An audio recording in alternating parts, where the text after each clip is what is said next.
Something that I've dealt with for as long as I can remember is emetophobia, which is basically the fear of throwing up. And I find with this phobia, it's often misunderstood. A lot of people don't understand the layers that go along with it. It's so much more than what it seems to be on the surface. I find it differentiates immensely compared to a lot of other phobias. For instance, let's say you have the phobia of the ocean. For the most part, you can avoid the ocean. You know what I mean? I'm not disregarding the phobia. Emetophobia is one of those things that you can't really control at all. The terrifying thing about it is that it can happen at any point and it's not in your control. And obviously the phobia is different in all people. For some people the causes are different, for some people the extremity of it is different. But up until a few years ago, I didn't know there was actually a name for it and I always felt like I was crazy. So today I kind of just wanted to talk about my experience with it and how it has affected me throughout my life, just to make people feel less alone because the only reason I discovered it was through social media and hearing someone else talk about it. And after years and years of dealing with it, I finally felt like my feelings were validated. And it's not that the people around me didn't try to support me, it's that they didn't understand it. They didn't know what it meant. They didn't know why it was there. And even if you don't deal with this, it might be beneficial to listen to it because maybe there's people in your life who do experience it. Maybe you've heard of it before, but you don't fully understand it. Yeah, I just wanted to go through all of that today. Also, if you have watched my past episodes, my background is different. I've had my Christmas tree up as a backdrop for my episodes, and it's been there since the very beginning because I started the podcast back in December. But I only got the tree not long before Christmas, and I felt like it was really cute, so I didn't want to just get rid of it right away. And because it was more wintry and less Christmas, I just kept it up. I do miss my tree, but I figured at this point it's about to be April. It will be by the time this is posted. I figured I'd put a couple of my Jellycat bunnies up. They're so cute. It's very Eastery and spring to me, and maybe by having them up, it'll manifest spring coming and the snow finally melting because I'm so over it. But anyways, let's get started. So I just want to start by going to the very beginning. When I say it's been there for as long as I can remember, I mean I do not remember a life without my emetophobia. And still to this day, I don't know specifically what triggered it because for some people it happens later on, like they had some kind of traumatic event and now they have emetophobia. But my guess is my older sister growing up, she would get car sick all of the time. It was the type of thing where she couldn't even go a couple of blocks. So I have a feeling maybe growing up around that just as a baby, maybe that triggered it. Because I also have OCD and they definitely play hand in hand, but it's always kind of been the chicken and the egg where I don't know which one came first. But my assumption is that the emetophobia came first from being in that kind of environment growing up, which then led me to develop OCD. Yeah, I always just thought I was weird and I didn't understand why I was that way. Like, no one in my family experienced it. I had no friends that experienced it. Even to this day, I still don't know anyone personally that experiences it. And obviously, with the beauty of social media, it's connected people and made me feel like I'm less crazy. But there's still a difference between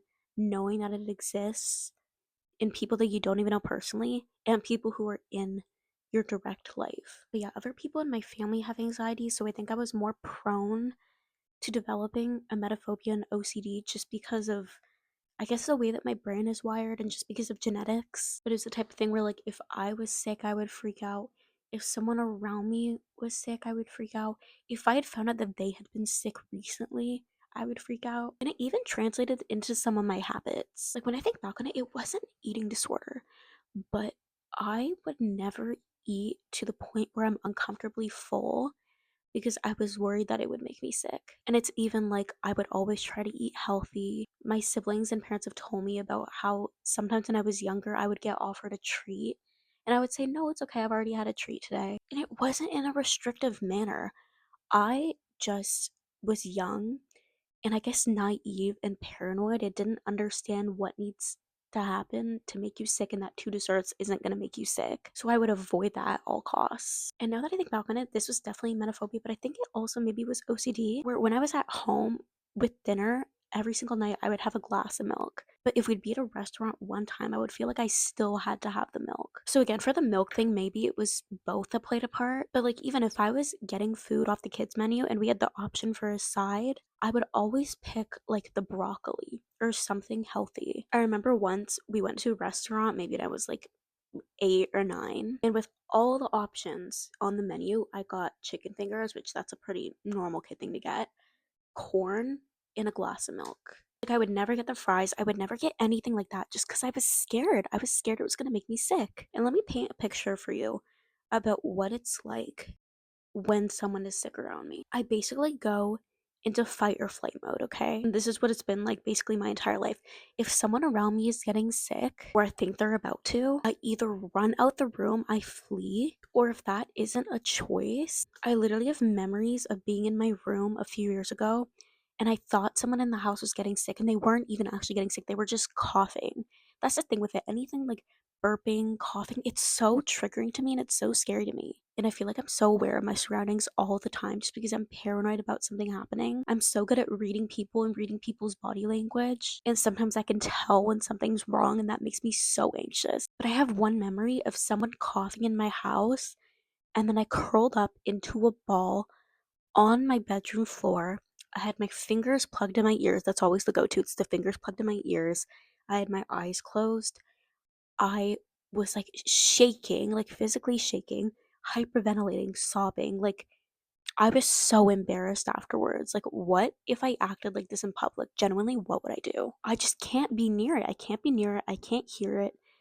It's just genuinely so uncomfortable to me, and I feel like I'm in some kind of danger. Another thing with the emetophobia is I become so superstitious. It's the type of thing where if someone talks about being sick, or I'm kind of near someone and they talk about how they were sick, it's like I'm getting the negative energy, and by just thinking about it, it's gonna then make me sick. Like it's kind of like this negative energy that's being transferred. And I think that's more like an OCD thing. I don't know how common that is for everyone. Feels like I'm absorbing negative energy. It's also the type of thing where because of the emetophobia, I have developed pretty bad OCD, which causes me to be really, really cautious. And I mean, knocking on wood, I have not gotten sick in I don't even know how long. I think it's been 10 years maybe, just because I'm so insanely cautious about it. And it kind of feels like I'm quote unquote bound to get sick because it's been so long. It feels like I'm due for it. And it just affects your everyday life. You're terrified of participating in certain activities. You're paranoid about food poisoning and eating bad food and uncooked meat. You're constantly checking best before dates. It just becomes so overwhelming and it can become so debilitating sometimes. Because of the emetophobia, it's caused me to develop OCD kind of on the more germaphobe contamination OCD side of things. Just a lot of hand washing, just fear of being in public places. Like, let's say I'm on a train or a bus and then I start to see people flow in and come and it starts to get busy. It genuinely feels like I go into fight or flight mode and my anxiety just spikes because I'm so paranoid about the germs around me. Like, obviously, I just feel overwhelmed by the stimuli and I just get really easily overstimulated and I'm just overwhelmed by everything that's going on around me. But it's also just, it almost feels like I have a different type of eyesight. Like I look at everything around me and I just see the germs. It's a really hard thing to explain. Even I had a moment where I was in a packed area maybe a few weeks ago, and for a second, I just wanted to be out of there and I just wanted to be like in a hazmat suit, like away from everyone and everything because I felt like everything around me was a danger to me. And it's just upsetting. It just stops me from having a lot of experiences or makes me fear a lot of things. Like I'm really scared of roller coasters because what if someone gets sick on it? I'm scared of planes because of people getting sick in the sky. I'm scared of boats because of people getting seasick. I don't know if I can even deal with having kids, which is so upsetting to me because I feel like for the longest time, even when I was younger, when I was a kid myself, I knew that a deep part of me wanted to be a mom. And I feel like I could be a really good mom, but there's just something about the emetophobia and the germs and the OCD and the kids getting sick all the time and the morning sickness. I just don't know if I can deal with it. I feel like I could be a really good mom in all other aspects, but I wouldn't want my kids to think I'm not a good mother because I can't be there for them in those situations. And I've heard people talk about this before where women who have emetophobia become mothers and then kind of everything changes because you do anything for your kid. But I just don't know. I don't know if that's the reality. It's like I could be around someone who I care so deeply for, who means the world to me, and I can't be there for them when they're getting sick, which is so hard for me because I try to be such a kind person and I try to be there for the people around me as much as I can. And it's so upsetting to me because I don't want someone to see that from an outside perspective and to think that I'm being selfish and that I don't want to be there for them. It's like the one situation where I generally just can't. I need to flee. I can't be there. I can't be around it. I just can't. And it's even the type of thing where, like, I'm first aid certified. I don't know if I'd ever be able to do CPR in the Heimlich. Like, obviously, if it was an emergency situation, my adrenaline would probably kick in. I remember one time my best friend and I were away from home for a job. We were roommates that summer. And I remember at one point she was like eating something and then she walked out the room and she was coughing and I thought she was choking. And then my instinct was to block my ears and I started crying. And then she was fine afterwards. Like, she wasn't actually choking. But I was crying to her and I was apologizing. I was like, oh my gosh, like, what if she actually had been choking and I couldn't do anything for her? My body genuinely freezes. I can't even explain it. I want to be able to help so much. In the past, I've literally told myself, it's not a big deal. It's not a big deal at all. It's okay. I think this. But then the second I'm in that situation, I freeze and I can't even move my body. I could be totally fine and then something like that happens and then I just start to get so anxious. I remember one time I was at a dance competition and I was about to go line up and I felt amazing. I felt incredible. Okay. And this is rare because I don't dance anymore, but dance was a really, really stressful thing for me, especially the competitions. I would get so anxious about it. And for some reason, this day, I was like, oh my gosh, I feel so good. I'm not nervous. Like, I feel fine. Yes, I'm a little anxious, but in a good way. I'm not like terrified. I didn't feel like anything was on the line. I was just going to go up there and dance. And then a girl behind me throws up into a garbage can, I'm guessing because of nerves. And then I start having like a meltdown. I had to leave the room. I was sobbing. I couldn't breathe properly. And it's even just frustrating to me sometimes because I feel like this phobia is so misunderstood. I don't think the people who talk about it in this way mean any ill intent, but a lot of people just think, oh yeah, no one likes being sick. I've even had people say to me, you're not the one getting sick. Why are you upset? Do you think I want to be like this? Do you think I want to be this way? I can't help it. That's just how I am. It's my normal. That's how it's always been. It's even like I saw a video once on TikTok where a girl had a emetophobia, I think because when she got food poisoning from chicken, and then for the first time in years, she was trying chicken and she was really anxious about it, but it just ended up on the wrong side of TikTok. It did not end up on the right side of TikTok because everyone in the comments was making fun of her and was like, I thought emetophobia was the phobia of throwing up, not of chicken.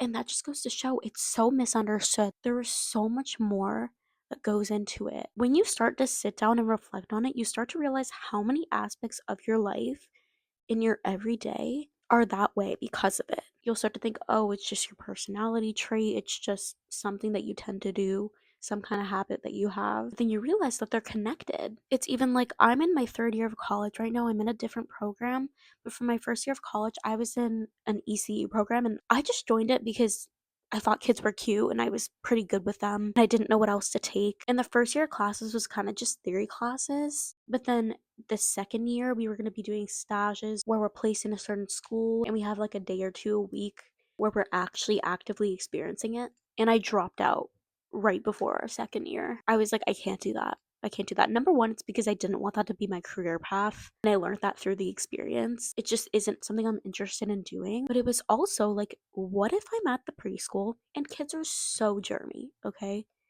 Kids are so germy.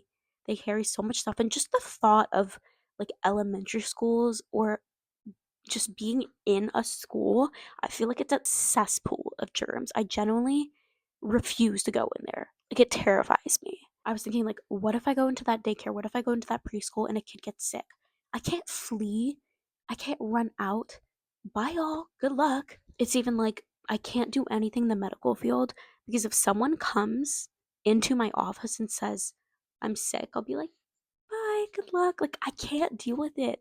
It's the one thing where I can't help. I try to help as much as I can. That's the one thing where it genuinely, I can't deal with it. It's even like growing up, even now sometimes, but when I was growing up, I would be scared of watching new movies or shows because I didn't know if there was going to be a scene where someone got sick. And for the movies and shows that did have a scene, I would remember that. And I remember, I think it was in the first Harry Potter movie. I don't know if it's the first or the second, but it's where Ron gets the spell that he starts throwing up the slugs. And I genuinely refused to watch that Harry Potter movie for years because I didn't want to come across that scene. I couldn't deal with it. It's like I try the exposure therapy and I just get so overwhelmed with anxiety that I can't deal with it. I have to turn it off. I have to walk away. I can't do it. And yes, there are some therapies like it gets better through exposure, and it definitely is possible. Like I've heard stories of people being able to get past it, which is amazing. But it's the process of it. The process of it has got to be hard. And it's also, I genuinely can't imagine a life without it. Like it's all I've ever known. Like there's some people in this world where that can happen around them and they're not even phased about it. And it's just little things. Like I can't share my drinks. I can't share lip products. It just terrifies me. And again, I don't want people to think I'm selfish and don't think that I'm a generous and caring person. It just makes me so anxious and it's so frustrating. And obviously, with the emetophobia, there's different layers to it, right? Like, there's the idea of other people getting sick, and then there's the idea of myself getting sick. And I think they come from different places. I remember one time, I think 2 years ago, I was sitting in a class and I was experiencing the worst back pain of my entire life. And I was fine afterwards later on in the day, but just in that moment, I could not deal with it. It was so painful. I couldn't find a comfortable way of sitting. And then at one point, the back pain was so bad that I got nauseous and I was like, oh my gosh, I need to leave. So then I go to the washroom and I almost got sick. I didn't. But then afterwards, I was like, if I had gotten sick, it wouldn't have been that bad. I feel like it's different from hearing other people getting sick because the issue for me, if I get sick, it's your body's in a state where you're not in full control. Your body kind of takes the control and you can't really do anything about it. So I think that's kind of the issue with it. It's like obviously I don't enjoy it, but no one enjoys it. But I guess for me, it's a more extreme level of it. I think it's more associated with the loss of control. Meanwhile, with other people, it almost feels like it's some kind of trauma to something. It's a type of anxiety where I genuinely physically cannot deal with it. It sends me into a fight or flight mode. And again, it's obviously still associated with the control. Like, I can't control who's going to do what when. But the bigger issue is feeling overwhelmed. And yeah, throughout my life, it's just been really hard to deal with because, again, I don't know anyone in my personal life who deals with it. And it's still sometimes embarrassing to me that I react in that way when I'm alone. But it was even more embarrassing when I was younger and I didn't understand what it was. I didn't know there was a name for it. I thought genuinely I was the only person in the world who was like that. And I talked about this in another episode before, where growing up I felt really different because I was just really small and immature and it took me forever to grow. So I already felt like an outsider and I already felt like I was weird with the anxiety and the growth and just everything. So, an add on of the emetophobia where I saw no one else around me experience it just made me feel 10 times weirder. I genuinely thought, like, what is wrong with me? Why am I like this? And again, it's still really upsetting to me now, but I think I've come to accept it a little more and get, I guess, a little less embarrassed because I know that there's other people who deal with it. And I'm just grateful for having found that out. But I really wish I knew it earlier because then maybe it could have helped with a lot of the troubles I had with it and the shame. But yeah, I kind of just made this episode just to basically, I guess, break the stigma and let people know that they're not alone if they deal with something like this. And also kind of just to expand the understanding that people who don't know much about it and just to show the wider picture and that it's so much more. In some extreme cases, it can cause people to isolate themselves, not go out. There are some phases where it's worse than others. Like in the winter, it tends to be a really, really hard time for me because people tend to get sick more often then. And when it starts to get warmer, it kind of feels like a breath of relief because even though it's still possible, it's not as common as it is in the winter. Thank you so much for joining and listening to me today. I hope this helps someone in one way or another, whether it felt like you were seen, your feelings were validated. Maybe you have a metaphobia and you didn't even know, there was a name for it. I just kind of want to play a role in that spreading of awareness because, again, I really wish I knew it earlier. I love you and I'll see you next week.